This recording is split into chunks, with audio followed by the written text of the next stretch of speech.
Bien, jóvenes, tengan muy buenos días. En esta oportunidad, en economía, vamos a hablar sobre la empresa. En unas clases anteriores nos habíamos enfocado en los factores productivos y entre ellos estaba justamente la empresa. Se sabe que la empresa es el factor productivo en el cual organiza adecuadamente los otros factores como el capital, el trabajo y la naturaleza. Y esta organización lo hace con el único propósito de crear bienes y servicios. La empresa es un factor intangible, es decir, en este caso se refiere pues a la habilidad gerencial para organizar los otros factores productivos y la toma de decisiones para producir bienes y servicios. ¿Cuál es la retribución de la empresa? Que también ya lo habíamos hablado en la clase pasada. Es la ganancia, ¿de acuerdo? Es la ganancia. Entonces, ese, digamos, es lo fundamental. Ahora,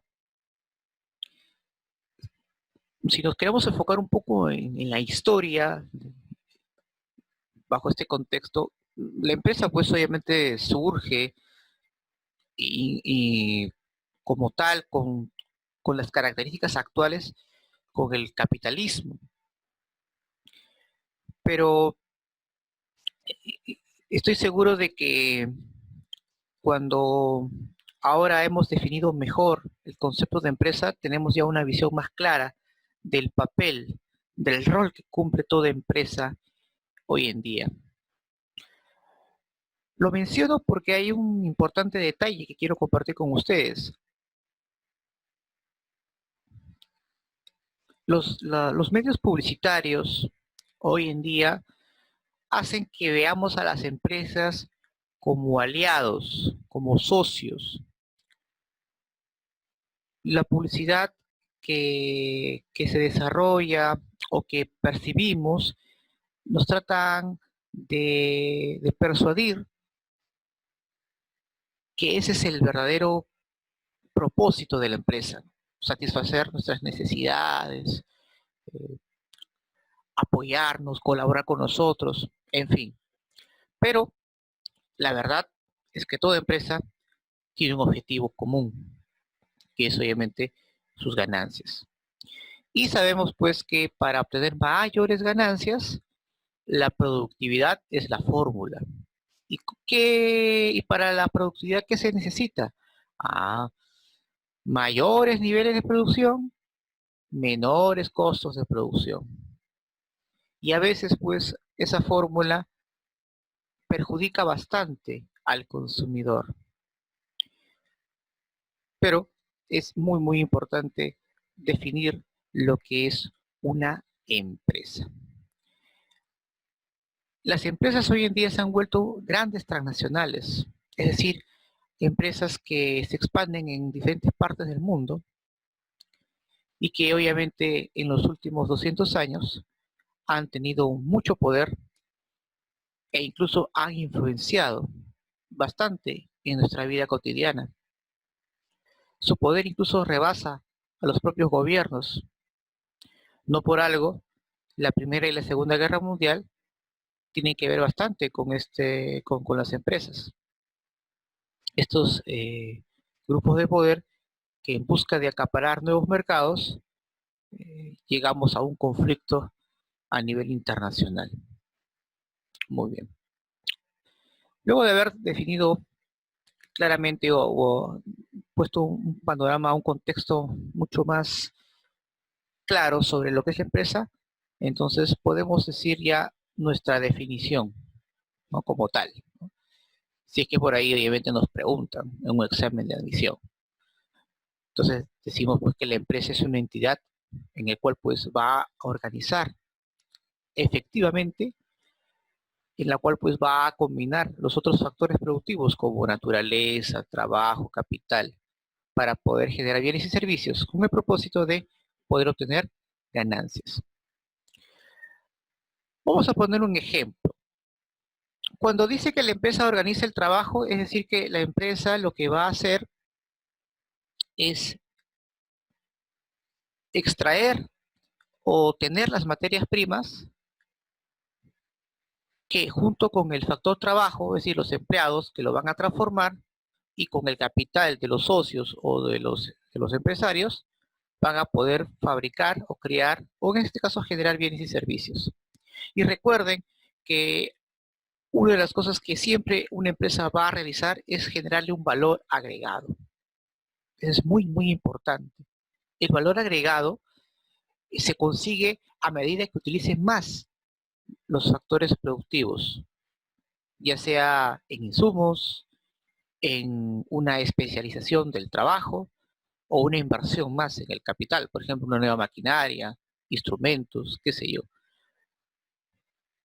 Recuerden que el, la, la riqueza que genera el empresario no está en la naturaleza, no está en el capital, sino está en la fuerza de trabajo. ¿Se acuerdan que la vez pasada habíamos hablado de eso? Muy bien, entonces eso es muy, muy importante recordarlo.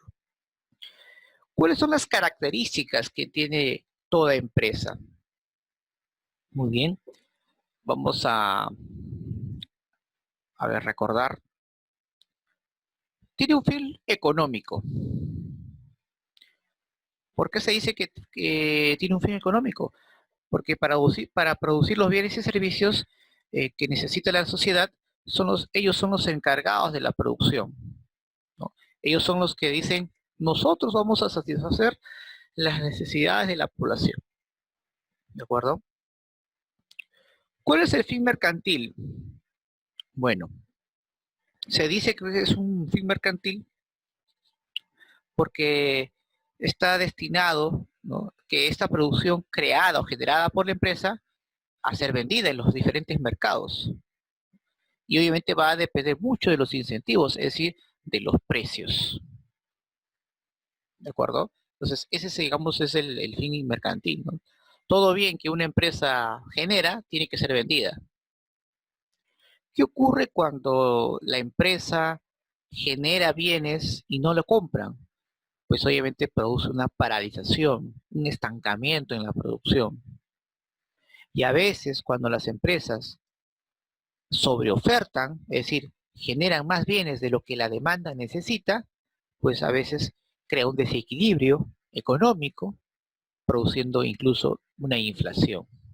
El ejemplo más claro de una crisis económica por la sobreproducción ha sido pues la gran crisis de 1929, la Gran Depresión. Esta es la característica exacta de una empresa, el fin lucrativo.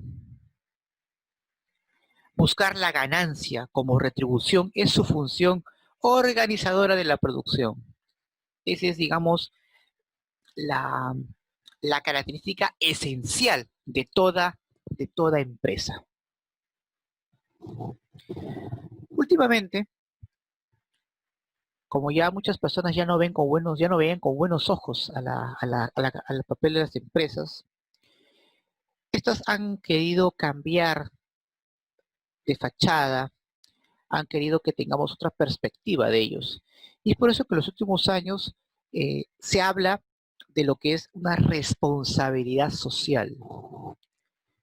Y la pregunta es, profesor, y explíqueme, porque he escuchado bastante sobre lo que es responsabilidad social, pero ¿qué significa todo ello? Bueno, toda empresa debe desarrollar sus actividades buscando afectar lo mínimo en su entorno, como por ejemplo cuidar el medio ambiente, respetar las leyes laborales, manteniendo buenas relaciones con la comunidad. Es decir, toda empresa hoy en día trata de querer llevarse bien con la población, aparentando ser una empresa amiga, aliada, incluso colabora con la comunidad donde desarrolla sus actividades. Por ejemplo, una empresa minera. Ahora una empresa minera, por ejemplo, primero dialoga con la población, construye colegios, ¿no?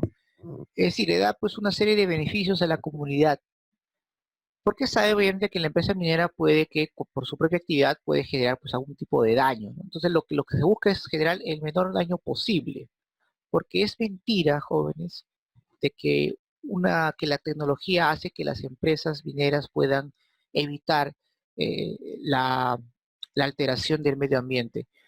Obviamente una empresa formal con la tecnología necesaria disminuye enormemente el impacto ambiental, pero eso no significa que no lo va a afectar, ¿de acuerdo? Eso también hay que quedar muy claro.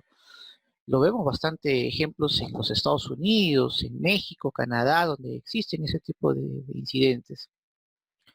Entonces las empresas hoy en día, repito, buscan querer tener un acercamiento más humano, por así decirlo, con la comunidad, y habla mucho de lo que es la responsabilidad social. Es más, hay un área en casi todas las empresas sobre responsabilidad social, que es parte obviamente de su objetivo.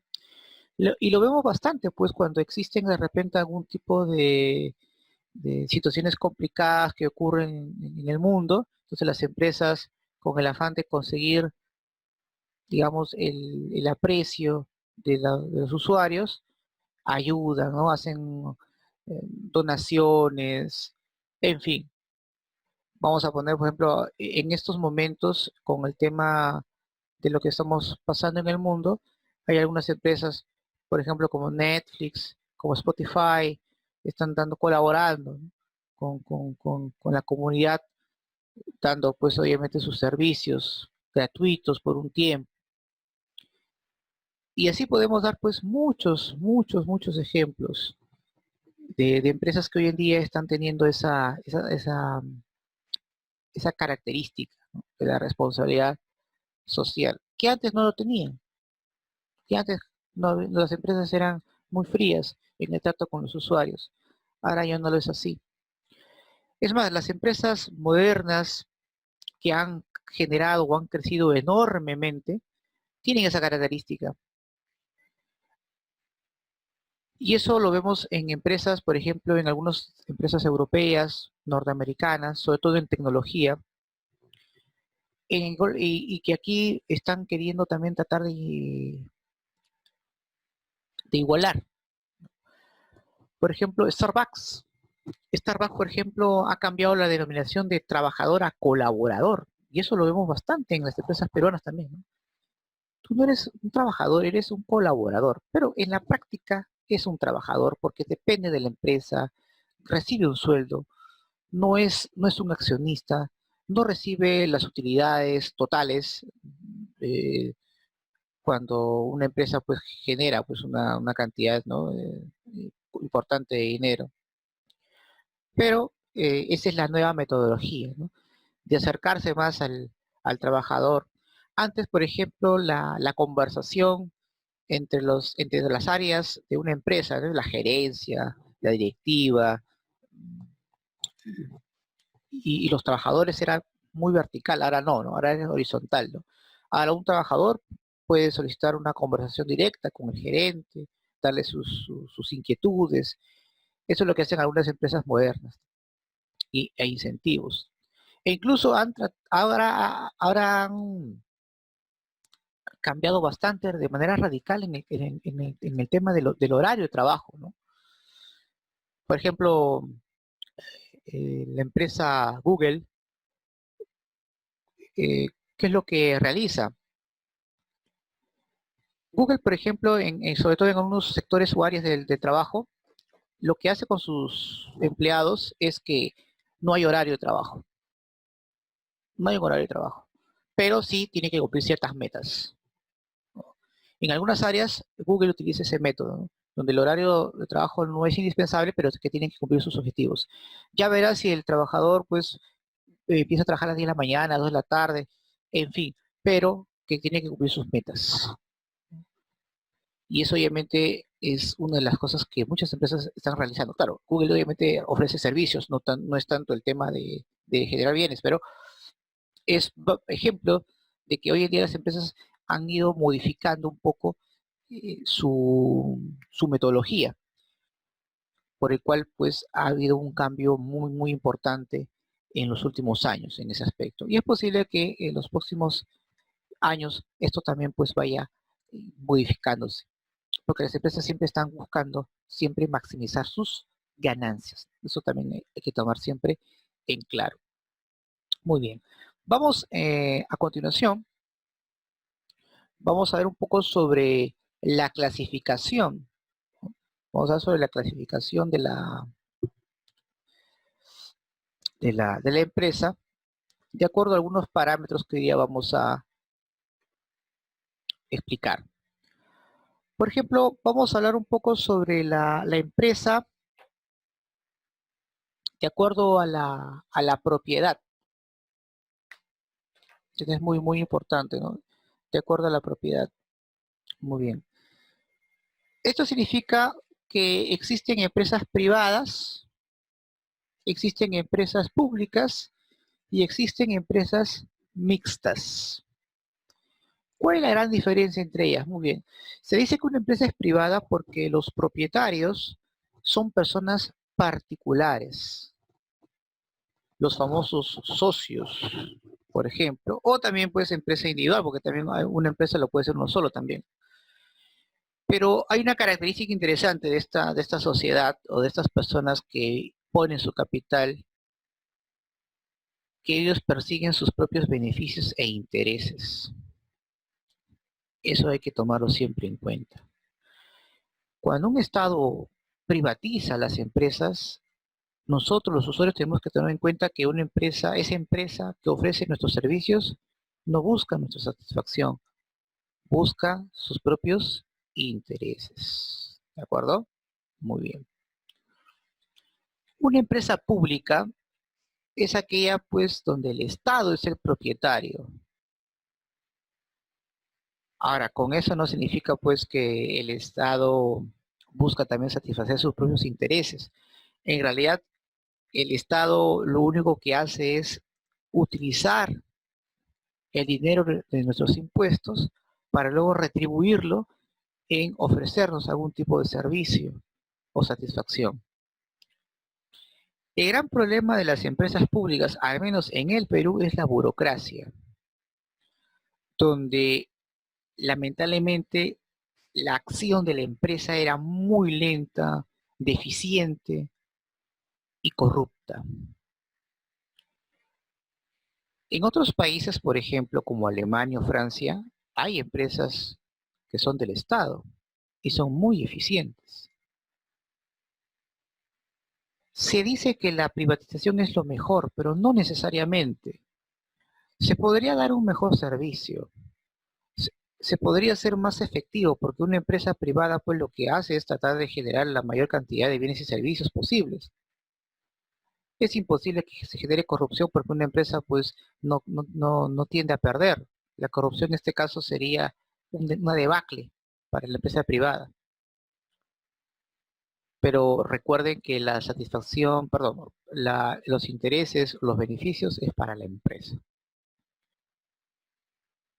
Y lamentablemente el Perú a lo largo de su historia no ha tenido muy buenos ejemplos de empresas públicas. Casi todas han sido deficientes. Una de las pocas empresas públicas que tenemos es justamente Sedapal. Y Sedapal pues se ha caracterizado por ser una empresa muy eficiente. Se ha convertido prácticamente esta institución en un feudo. ¿Por qué lo digo? Porque los más altos cargos que hay en Sedapal se lo apropian entre familiares. Yo, por ejemplo, soy un ingeniero de Sedapal que ya tengo casi 40 años trabajando, me quiero jubilar. Entonces le digo a mi hijo, a mi sobrino, que ocupe mi cargo. Y ya está colocado, sin pasar por algún tipo mm, de experiencia o algún tipo de mérito. Algo que en una empresa privada sí o sí tiene que tener méritos para poder ocupar un cargo. Entonces, ese es un problema también de las empresas públicas. Y aparte porque el Estado le genera muchos gastos, ¿no? Eso también es algo importante. Entonces, el Estado quiere tratar de mm, no, no hacerse el cargo de estos activos que obviamente les parece muy costosos y poco rentables. Es por eso que la ONP, esta institución que se encarga pues de los pagos de los jubilados, ya no admite pues a más jóvenes, más bien el Estado quiere que las empresas privadas se ocupen de eso, porque la idea es que en el futuro la ONP desaparezca. Esa es la verdad. Y quiere más bien que el sistema de pensiones pase a manos privadas. Hay otra empresa que es una fusión entre público y privada. Nos estamos refiriendo a la empresa mixta. Es donde la propiedad pues se comparte entre el Estado y las personas particulares, pero siempre se va a encontrar bajo el control del sector privado. ¿Esto por qué se da? Se da a veces porque el Estado considera que necesita tener una participación en esa actividad, pero no tiene los recursos para ello. Entonces busca aliarse con las empresas privadas. Eso es lo que iba a hacer pues el ex ministro Saavedra de Educación en el tema, ¿no? En el campo educativo, donde considera pues que el Estado debe continuar ejerciendo la educación pública, pero con el apoyo de la empresa privada. Claro, obviamente la empresa privada iba a recibir pues sus beneficios. Esto se truncó porque obviamente hay que recordar porque se fue censurado hace unos años atrás. Lo que sucede es que en el sector educativo hay muchos intereses particulares. Muchos que están en el Congreso actual y en el anterior son dueños de grandes universidades o tienen algún tipo de interés de estas instituciones, en el cual pues han sido forzados a mejorar su calidad de enseñanza debido pues a lo precario que era su sistema educativo a nivel universitario, ¿no? Recuerden que la SUNEDU pues, es una institución nueva que se ha encargado de hacer el filtro necesario para poder saber si esta universidad cumple con los requisitos o no. Entonces, esto ha afectado bastante los intereses de estas personas y por eso que han incursionado en la política para poder obtener la legalidad, lo que no pudieron hacer mediante las leyes que se habían establecido. O sea, lo quieren obviamente obtener mediante la fuerza. Pero en fin, un ejemplo claro de empresa mixta es, por ejemplo, Esalud.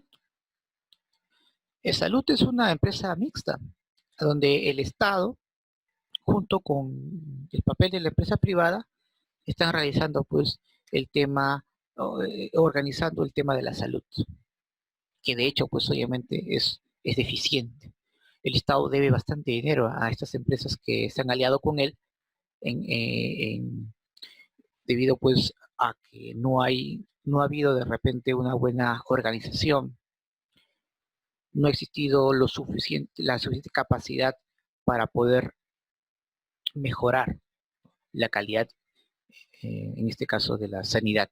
Y lo vemos bastante ahora con este problema que tenemos, ¿no? Del COVID-19, donde lamentablemente ya de un sistema de salud de precario, eh, ya hay un colapso total de nuestro sistema de sanidad. Muy bien, entonces esto digamos es importante, el tema de la empresa mixta,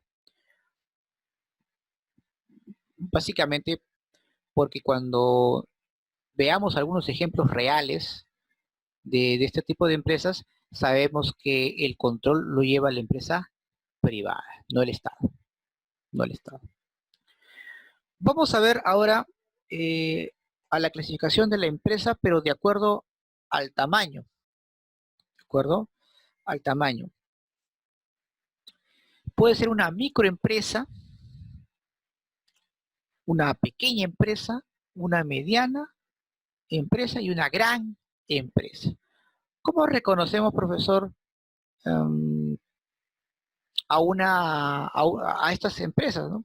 Bueno, se reconoce por dos cosas. Primero, por la cantidad de trabajadores que tiene y segunda, por las unidades de ventas que puede lograr obtener. Se dice que una microempresa es cuando tiene un número mayor a 10 personas trabajando. A 10 personas trabajando. Muy bien. Pero también hay una característica. Al menos sus unidades de venta al año es de 150 unidades impositivas tributarias. Más o menos una unidad impositiva tributaria es de 4.500, si no me recuerdo. Entonces multiplica pues 150 por 4.500. O sea, ese es el monto máximo que gana una microempresa.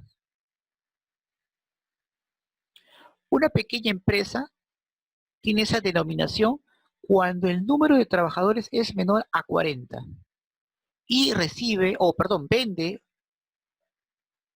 hasta unos 1.700 unidades impositivas tributarias. Una UIT, ¿de acuerdo? Una UIT. Una mediana empresa es cuando tiene entre 40 a 100 trabajadores como máximo. Y obviamente vende mayores, vende a más de 1.700 para adelante UIT. Imagínense lo que una gran empresa puede vender al año. Una gran empresa de hecho tiene pues cientos, miles de trabajadores. Coca-Cola, por ejemplo, acá en el Perú o en otras partes, ¿cuántos trabajadores tendrán? Cientos de ellos, ¿verdad? Claro. ¿Y cuántas unidades de venta tendrán? Imagínense, pues, ¿no? Millones y millones y millones de dólares. Ahora, pues estas empresas farmacéuticas que ya están compitiendo por la vacuna, imagínense cuánto van a ganar, ¿no? Y lo interesante es que ahora, desde la aparición de la gripe aviar en el 2006-2007, eh, China se ha convertido, o las empresas chinas en farmacias se han convertido, están en el primer lugar. Un buen negocio para ellos. Detrás de ellos está pues Estados Unidos, Gran Bretaña, Francia, Rusia, ¿no? Que tratan de querer tomar cierto protagonismo en cuanto al en cuanto al tema de la venta de las vacunas, que de hecho obviamente va a llegar y que sin duda va a ser obligatorio. Entonces, con mayor razón, pues las ganancias van a ser mucho más rentables. Muy bien. Vamos a ver acá. Aquí en el Perú tenemos grandes empresas también, ¿no? Tenemos pues la empresa Intercorp, que es dueña pues de Interbank, de InnovaSchool, Mifarma, Incafarma, en fin. Tenemos al grupo AG, que es una transnacional que está operando en diferentes partes del mundo, cuya principal marca es las gaseosas y otros productos. Y que sin duda pues los gerentes, los altos cargos, pues sin duda pues pueden ganar pues, mucho, mucho, mucho dinero. Hay sueldos, por ejemplo, que en los cuales los gerentes pueden ganar pues hasta $150.000 mensuales, $300.000. Hablamos de entidades privadas, ¿no? Las entidades públicas sí ganan un poquito menos, pero hablamos de grandes empresas también, obviamente. Veamos ahora, ya hemos visto por su tamaño, ahora veamos de acuerdo a su aspecto legal. Esto es muy, muy importante, ¿no? De acuerdo a su aspecto legal. Muy bien. Pueden haber dos tipos de empresas. Una empresa individual o una empresa de sociedades mercantiles. ¿A qué llamamos bueno, primero destaquemos qué es una empresa de acuerdo a su constitución o a su aspecto legal, ¿de acuerdo? Bueno, una empresa, para empezar, se convierte en una persona jurídica al registrarse en los registros públicos, hoy llamados SUNAR, ¿de acuerdo? La empresa como persona jurídica es un ente abstracto creado por ley y adquiere, jóvenes, deberes y derechos propios, independientes de los socios, ¿de acuerdo? El paso es rápido, ¿no? Los socios se reúnen, elaboran una minuta, lo llevan a la notaría, se realiza pues el acta de constitución y lo llevan a la SUNAR como persona jurídica. Se le dice persona jurídica porque no lleva el nombre de las personas, sino lleva un nombre propio, como empresa. Pero también dentro de su aspecto jurídico o legal, perdón, también existen pues personas jurídicas que con un solo propietario o de varios de ellos. Entre ellos tenemos pues a un propietario que es el dueño total de la empresa. Pero para diferenciarlo de los socios o de las empresas jurídicas, o perdón, de las personas jurídicas, que en este caso son las sociedades mercantiles, lleva pues lo que es la EIRL, que es una empresa pues eh, de responsabilidad limitada, ¿de acuerdo? Es una empresa de responsabilidad limitada. Ahora bien, entonces, si tú ves a una empresa con esta denominación EIRL, entonces vas a reconocer que es una empresa individual de responsabilidad limitada. Características: es un solo dueño, su capital es único y tiene una responsabilidad limitada. ¿De acuerdo? Cuando hablo de responsabilidad limitada es obviamente que el dueño obviamente responde de su empresa, más no de su patrimonio o de otras cosas que tiene. ¿De acuerdo? De su empresa. Y eso obviamente es lo que vamos a que tomar siempre en cuenta. La mayoría de las empresas o las microempresas tienen esta característica. No hay un solo dueño y tiene sus trabajadores ahí a su cargo. Hay que recordar que el 98% de las empresas en el Perú, ojo, el 98%, son micro y pequeñas empresas. Y hay que recordar que estas existen prácticamente desde el 2001. Este fenómeno de las microempresas es interesante porque cuando hubo los despidos masivos en los años 90, cuando se empezó a privatizar, mucha gente se quedó sin trabajo y tuvieron que hacer una serie de maniobras para poder subsistir. Y empezaron a colocar sus pequeños negocios, pero eran informales. Con la recuperación económica a finales de los años 90 e inicios del 2000, el gobierno dio un apoyo para que puedan formalizarse, y ahí es donde se crean las famosas MIPES, que son pues la formación de las pequeñas y medianas empresas.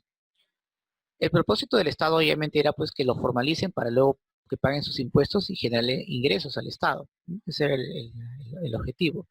Y a partir de ahí pues ha empezado a crecer enormemente las micro y las pequeñas empresas en el Perú. Muy bien. Y que son obviamente las que más han afectado con este problema de la crisis, ¿no?, económica, o el estancamiento que ha habido, ¿no? Y que lamentablemente la reactivación económica no es algo que les haya eh, no es algo que les haya permitido crecer otra vez o surgir. Más bien esta reactivación económica ha beneficiado más bien a las empresas privadas grandes, y más sobre todo de los sectores que no han sido afectados casi nunca, ¿no? El tema financiero no ha sido afectado. La gente seguía pagando sus deudas a las empresas, a los bancos.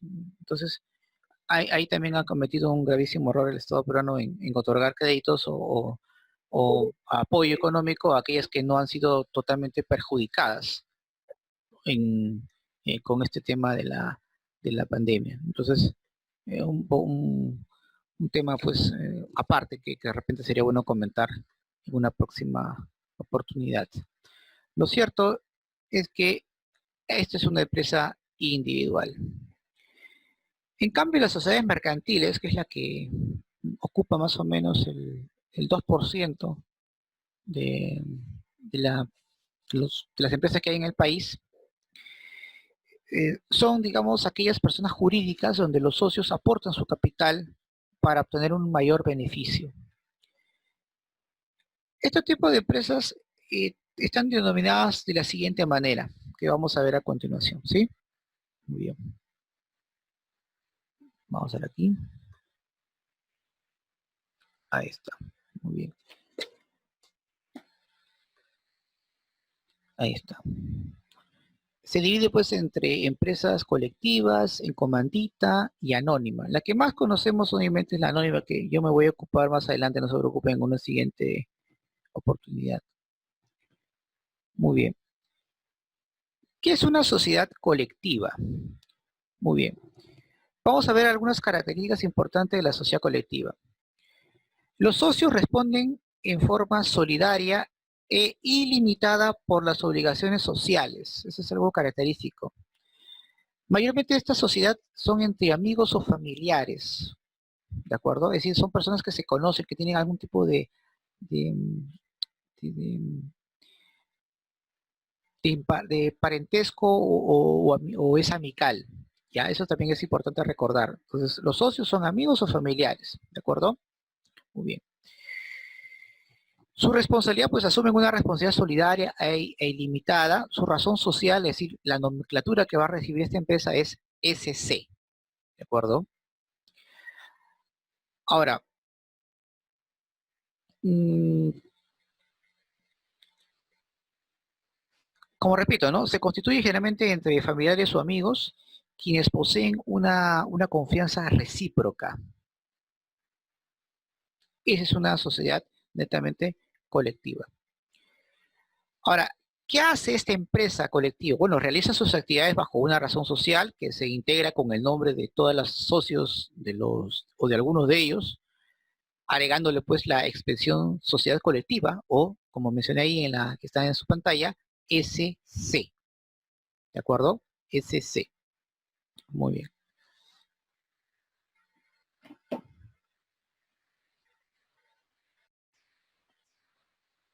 Perfecto. Entonces continuamos. Vamos ahora a referirnos a otra sociedad mercantil llamada Encomandita. ¿Ya? Aquí el capital también es en bienes y dinero. Los socios, en este caso, eh, hay dos tipos de socios en una sociedad comandita.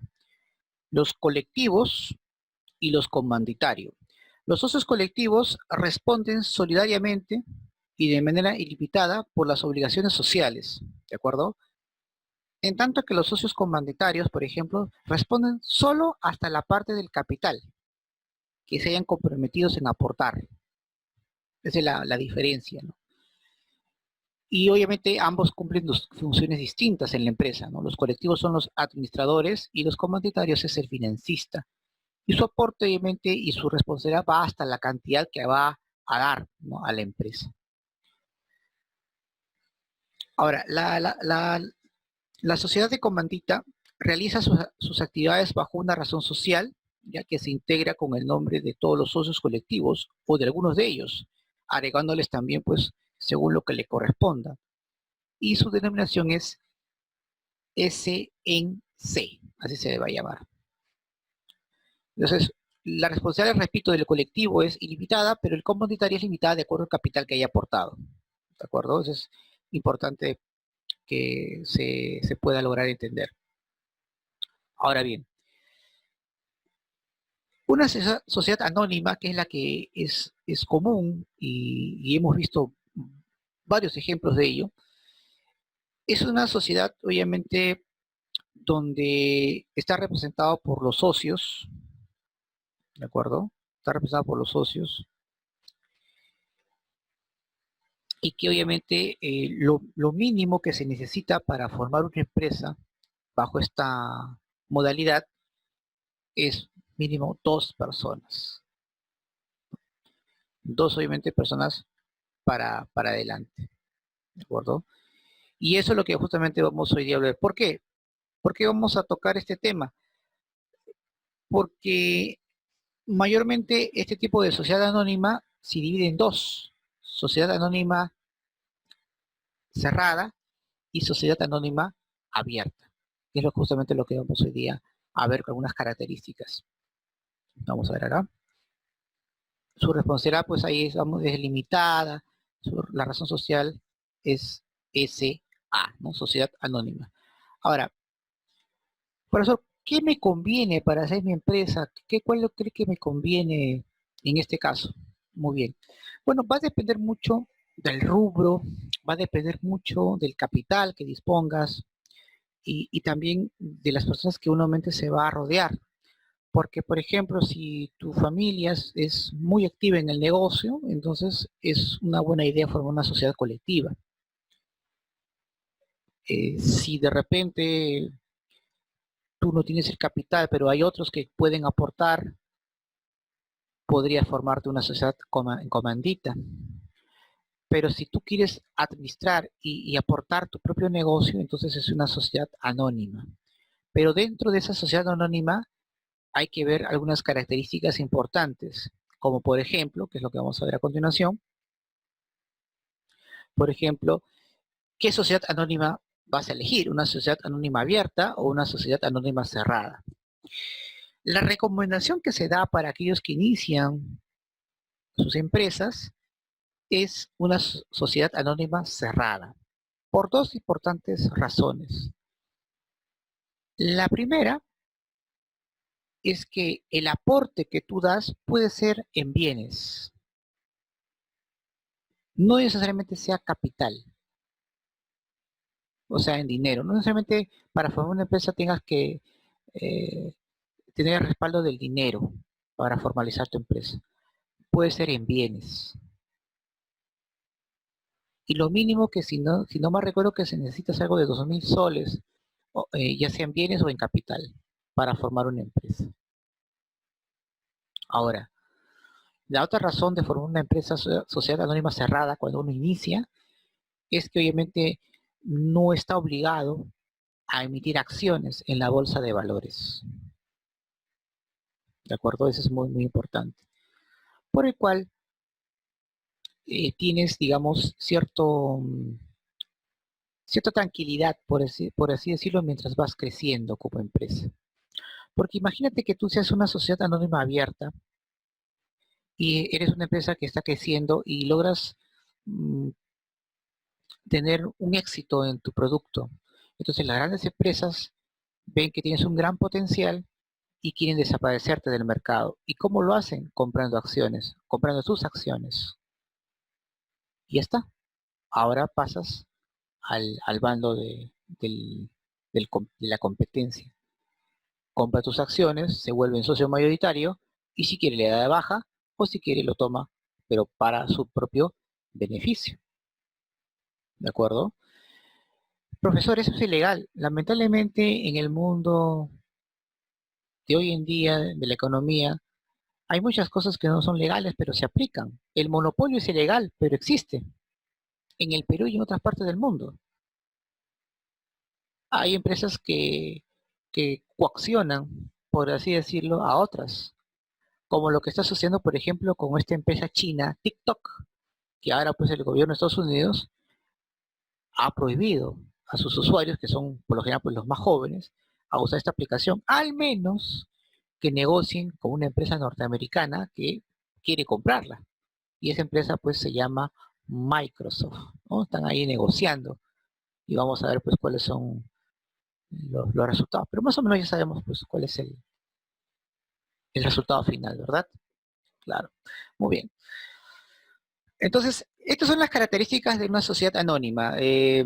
Sociedad anónima abierta tiene la razón social SAA, es Sociedad Anónima Abierta, y puede admitir como socios hasta 750 personas. Ahí está, ¿no? 750 personas. Ahora, ¿pueden negociar sus acciones en la bolsa de valores? Claro que sí. Pero estas acciones van a estar supervisadas por la Comisión Nacional Supervisora de Empresas y Valores, ¿no? CONACEP, ¿de acuerdo? En el cual es la que se va a encargar de mm, de que las acciones obviamente puedan obviamente darse sin ningún tipo de inconvenientes. ¿No? Esto es muy, muy importante tomar en cuenta. Ahora, una sociedad anónima cerrada tiene las siguientes características. Vamos a ver justamente a continuación. Los socios no pueden tener más de 20 personas, por ejemplo. No permiten ingreso a socios indeseables. De ahí, pues, en este caso, sociedad anónima cerrada. A diferencia de la sociedad anónima abierta, que a veces sí pueden entrar socios a través de sus acciones. Por ejemplo, si tú has colocado en tus acciones el 60% del valor de tu empresa, si una persona compra ese 60%, se convierte en el nuevo accionista mayoritario, por el cual tiene mayor presencia y poder. ¿De acuerdo? Los accionistas son, digamos, los que forman la junta directiva y la junta directiva son los que forman a las gerencias. Entonces, esa es la jerarquía que se tiene. Justamente en la separata que les he dado, he colocado ahí también, ¿no? El organigrama de la formación de la empresa. Los gerentes solamente son los que lo único que van a hacer es ejecutar lo que la directiva ha dispuesto y esta directiva se formó gracias al papel pues, que tiene los accionistas en las decisiones de las empresas. Y bueno, como sociedad anónima cerrada, no puede negociar sus acciones en la bolsa de valores. Entonces, digamos, es la más importante característica de las sociedades anónimas cerradas y abiertas. ¿De acuerdo? Entonces, las acciones de la sociedad anónima abierta jóvenes son negociables en la bolsa de valores. ¿De acuerdo? Y están obviamente supervisadas por la CONOCEF. La sociedad anónima cerrada, en cambio, son acciones no negociables en la bolsa de valores. No están obligados a emitirlas. Entonces, si quieren formar una empresa, es recomendable que esté bajo la nomenclatura o razón social de SAC, Sociedad Anónima Cerrada. ¿Es difícil hoy en día, profesores, formar una empresa? No es difícil crearla, lo difícil es mantenerla, crear tus estrategias para poder obviamente tener, digamos, una buena, un- realizar un paso y mantenerse, ¿no? En el mundo de la competitividad. Pero hay ejemplos claros de crecimiento de muchas microempresas a grandes empresas, como el caso con el paso del tiempo, ¿no? AG es una de ellas, el propio Wong, ¿no? Hace años atrás, que era una simple bodega y miren cómo se ha convertido en un gran supermercado. Eh, pero también obviamente marcas personales, como por ejemplo Renzo Costa, en el cual pues la madre del dueño empezó a fabricar pequeños carteras y artículos y que con el tiempo se convirtió en una marca muy, muy importante. En fin, ¿no? Hay muchos ejemplos importantes que ustedes de repente sería bueno que lo vean y posiblemente estén inspirados y también puedan formar su propia empresa, ¿no? Es lo fundamental, una empresa, un servicio privado, básicamente enfocado a esas cosas. Y eso obviamente es lo que las universidades de repente no están tomando en cuenta. La única universidad que yo conozco que forma emprendedores, forma empresarios es la San Ignacio de Loyola, de ahí no recuerdo otra. Pero bueno, lo importante es eh, llevar cursos, ¿no? De tema de tema a nivel empresarial, de marketing y todo ello. Muy bien, chicos. Hasta aquí el tema de lo que es la empresa. Y bueno, vamos a ver acá.